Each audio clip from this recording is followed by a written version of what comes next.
Congressman Eric Swalwell is suspending his campaign for California governor as he faces claims of sexual misconduct and assault.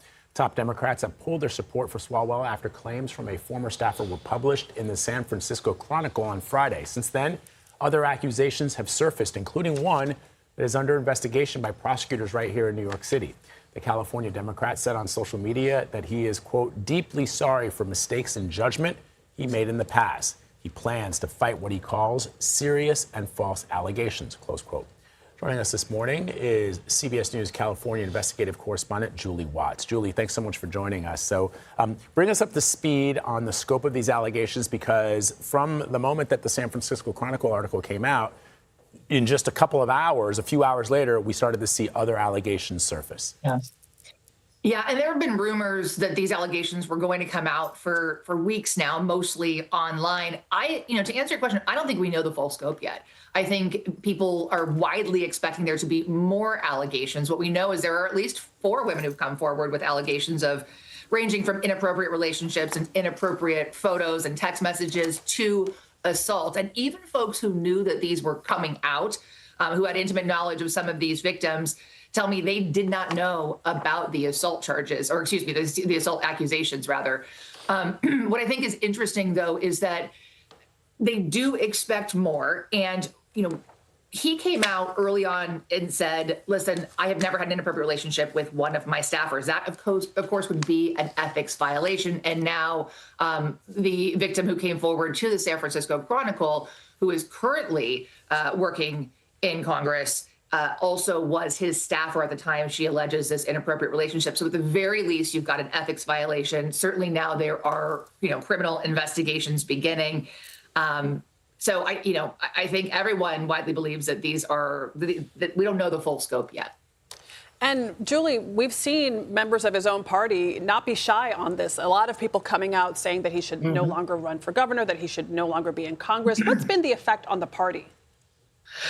There's a lot of finger pointing right now. A lot of folks asking who knew what when. I'm hearing from folks who say, listen, top staffers for party leadership in Congress was aware of some of these allegations, not the most serious ones, but some of these allegations of inappropriate behavior. And keep in mind, he was sort of selected after Alex Padilla and Kamala Harris chose not to run for governor in California.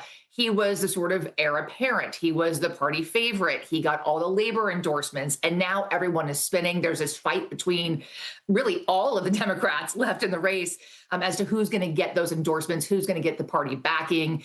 I think that this will definitely have a ripple effect on the Democratic Party, both in D.C. and certainly here in California. Yeah, Julie, Adriana, we've done this job for a long time, right? Just as reporters, the fact that all of these high-profile Democrats came out and removed their support, removed their endorsements from Congressman Swalwell immediately, just my reporter's spidey sense tells me that either this was some kind of an open secret or that at least people were aware of this stuff happening in his past or in his background, and this was the opportunity. You might as well distance yourself right away, because it doesn't, how it is. Democrats and whatever party has a member who's in trouble, they generally close ranks first and then come around. When it's about sexual assault, I think that's the exception. A lot of times people really want to distance themselves from that. But I was surprised by how quickly, fast and furiously, people came out against him. Yeah.